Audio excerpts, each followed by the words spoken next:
調查都顯示本港經濟前景樂觀，其中一項預測更加話明年首季經濟增長可以達到6.6%。洪建薇講下。香港大學亞太經濟合作研究中心做嘅短期經濟預測指出，今年全年可望有1.9%嘅增長，高過政府預測嘅1.8%。咁而出年第一季增長可以達到6.6%，顯示經濟已經由谷底回升。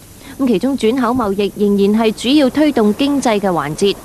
負責研究嘅黃于漸相信，中國加入世貿之後並唔會影響香港嘅轉口貿易。將來呢個產品未必經過香港再轉口出去，仍然有大部分會係嘅，但可能一部分唔會啦。但係嗰一部分唔經過香港轉口出去貿易嘅話呢，仍然香港可以提供服務。佢又解釋，香港之所以復甦得比較慢，亦都係由於相當依賴轉口，要亞洲其他地方復甦先至可以帶動本港嘅轉口貿易。調查亦都指出，去年第一季失業率會回落到5.8%。另外，香港政策研究所嘅調查就發現，市民對本港經濟前景嘅信心比年初大幅增長18個百分點。亞洲電視記者洪潔薇報導。一齊睇下最新嘅金融行情。道瓊斯工業平均指數係報11,203點，升咗3點。倫敦金融時報100隻成分股指數係6,728點，升咗21點。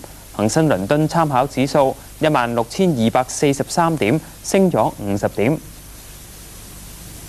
美元匯價對歐羅係1.01，日元101.58，英鎊1.6084，澳元0.6445，港元7.771。天氣方面，天文台預測今日天晴寒冷同非常乾燥，吹和緩至清勁嘅偏北風，日間最高氣溫係12度。展望聖誕節天氣持續寒冷同埋乾燥。朝早嘅晨早新聞經已全部報導完畢，多謝收睇，再會。